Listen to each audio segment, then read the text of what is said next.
39 साल बीत गए, लेकिन आजाद खालिस्तान की मांग के नारे आज भी सुनाई देते हैं। 1984 वो साल था जिसमें इतिहास के कई पन्ने खून से लिखे गए और इसका एक हिस्सा था ऑपरेशन ब्लू स्टार। नाम तो आप सभी ने सुना होगा और इसके साथ एक नाम और सुना होगा, भिंडरेवाला। हाय, मेरा नाम है सृष्टि और आप देख रहे हैं एबीपी लाइव। आज इस वीडियो में हम आपको बताएंगे क्या था ऑपरेशन ब्लू स्टार और कौन था भिंडरेवाला, जिसकी तस्वीर आज भी गोल्डन टेम्पल के एक कमरे में लगी हुई है।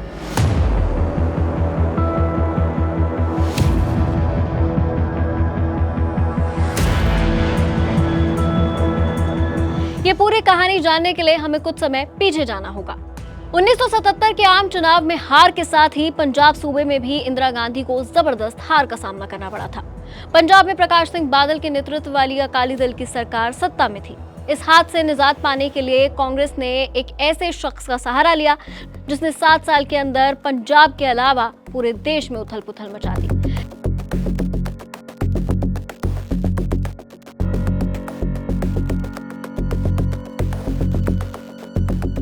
इस उथल पुथल की देन रहा ऑपरेशन ब्लू स्टार, जिसने भारतीय राजनीति की धारा बदल दी। ऑपरेशन ब्लू स्टार भारत के इतिहास में एक ऐसी घटना है जिसे इतिहासकार इंदिरा गांधी की मौत की पटकथा कहते हैं, जिसे कहीं ना कहीं खुद इंदिरा गांधी ने लिखा था। जनरल सिंह भिंडरेवाला को साल 1977 में सिखों की धर्म प्रचार की प्रमुख शाखा दमदमी टकसाल का जत्थेदार बनाया गया था। उस दौरान पंजाब की राजनीति में भिंडरेवाला बड़ा चेहरा हो चले थे। अब उसे पंजाब की राजनीति में अकालियों को पछाड़ने के लिए मोहरा बनाया गया और ये काम ज्ञानी जैल सिंह और संजय गांधी ने बखूबी निभाया।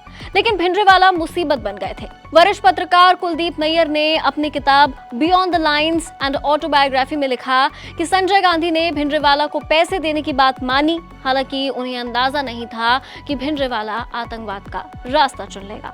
इंदिरा गांधी को 1980 के चुनाव में जबरदस्त जीत मिली। लोकसभा की 529 सीटों में से कांग्रेस को 351 सीटें मिली। ज्ञानी जैल सिंह को प्रधानमंत्री इंदिरा गांधी ने गृह मंत्री बनाया। पंजाब विधानसभा चुनाव में कांग्रेस ने अकाली दल को पछाड़ा। पंजाब में दरबारा सिंह को मुख्यमंत्री बनाया गया। पंजाब में हार के बाद अकाली दल अपने पुराने मुद्दे पर चली गई, वो मुद्दा जिसे 1973 में आनंदपुर साहिब रेजोल्यूशन से जाना जाता था। इसमें चंडीगढ़ और नदियों के पानी के बंटवारे पर एक तरफा मांगे की गई थी। अकालियों और दरबारा सिंह सरकार में तनातनी चल रही थी कि पंजाब की राजनीति भाषा और धर्म के चुंगल में फंस गई। जनगणना का दौर था और लोगों से उनके धर्म और भाषा पूछे जाते थे। इस दौर में अखबार पंजाब केसरी ने हिंदी को लेकर एक मुहिम चला दी थी, जिसके बाद माहौल और खराब हो गया। हिंदी की मुहिम से कट्टर सिख नाराज थे, जिसमें भिंडरेवाला भी शामिल था। इस बीच 9 सितंबर 1981 को हथियारबंद लोगों ने पंजाब केसरी के संपादक लाला जगत नारायण को गोली मार दी। इल्जाम जरनैल सिंह भिंडरेवाला पर लगा। लाला जगत नारायण की हत्या के बाद 15 सितंबर को अमृतसर के गुरुद्वारा गुरुदर्शन प्रकाश से भिंडरेवाला को गिरफ्तार कर लिया गया, लेकिन सबूतों के अभाव में जमानत मिल गई। भिंडरेवाला पर राजनीति जारी थी कि पंजाब को अलग देश बनाने की मांग ने जोर पकड़ लिया। हिंसा और खून खराबा बढ़ता जा रहा था। रिहाई के बाद भिंडरेवाला भी तैश में था। इस बीच दिल्ली में एशियाड खेल का आयोजन 1982 के नवंबर और दिसंबर महीने में होने वाला था, जिसके विरोध में जरनैल सिंह भिंडरेवाला ने विरोध प्रदर्शन का ऐलान कर दिया। अब सुरक्षा के नाम पर 1,500 लोग गिरफ्तार किए गए।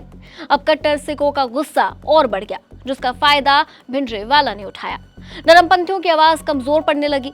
भिंडरेवाला के बढ़ते हुए प्रभाव ने अकालियों को अलग थलग कर दिया था। इस बीच पंजाब के डीआईजी एएस अटवाल की स्वर्ण मंदिर के सीढ़ियों पर हत्या कर दी गई। एएस अटवाल की लाश घंटों स्वर्ण मंदिर की सीढ़ियों पर पड़ी रही और किसी की हिम्मत नहीं हुई कि उनकी लाश को मंदिर की सीढ़ियों से हटा सके। एएस अटवाल के शव को हटाने के लिए मुख्यमंत्री दरबारा सिंह को जरनैल सिंह भिंडरेवाला से मिन्नत करनी पड़ी।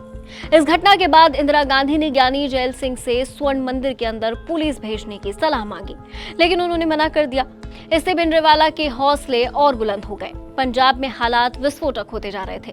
अकाली भी मैदान में आ गए। 2 महीने में 30,000 गिरफ्तारियां दी। मांग थी आनंदपुर साहिब के रेजोल्यूशन को पास करना।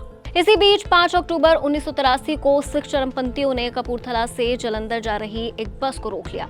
बस में सवार हिंदू यात्रियों को चुन चुन कर मार डाला। इस घटना के अगले दिन इंदिरा गांधी ने दरबारा सिंह की सरकार को हटा दिया। पंजाब में राष्ट्रपति शासन लगा दिया। सरकार के हटाने के बाद भी हालात नहीं बदले। पंजाब में हिंसा, मारकाट जारी रहा, मगर इंदिरा गांधी भिंडरावाला के खिलाफ कोई सख्त कदम नहीं उठा रही थी।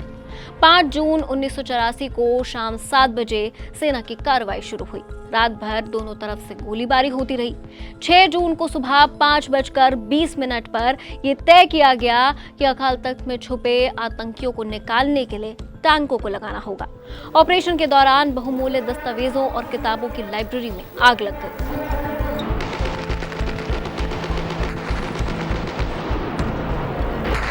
फायरिंग में चली कई गोलियां हरमंदिर साहब की तरफ भी गईं। अकाल तख्त को भी भारी नुकसान पहुंचा। 6 जून को सुबह से शाम गोली चलती रही। देर रात जरनैल सिंह भिंडरावाला की लाश मिली। 7 जून की सुबह ऑपरेशन ब्लू स्टार खत्म हो गया। ऑपरेशन ब्लू स्टार में कुल 83 सैनिक मारे गए, जिसमें 3 सेना के अधिकारी थे। इसके अलावा 248 घायल हुए। मरने वाले आतंकवादियों और अन्य की संख्या 492 रही। घटना के बाद पंजाब का माहौल बेहद तनावपूर्ण था। तत्कालीन रक्षा राज्य मंत्री केपी सिंह देव से इंदिरा गांधी को ऑपरेशन सफल होने की जानकारी मिली तो उनके मुंह से ये शब्द निकले, हे भगवान, ये क्या हो गया? इन लोगों ने तो मुझे बताया ही नहीं था कि इतनी मौतें होंगी। इसके बाद 7 जून को भिंडरावाला की लाश बरामद हुई। वहीं आज भी पंजाब में कुछ लोग भिंडरावाला को पूजते हैं। स्वर्ण मंदिर के एक म्यूजियम में उनकी तस्वीर सजाए हुए हैं। खैर, फिलहाल इस वीडियो में इतना ही, लेकिन इसके बारे में आप क्या सोचते हैं कमेंट सेक्शन में शेयर कीजिए। देखते रहिए एबीपी लाइव।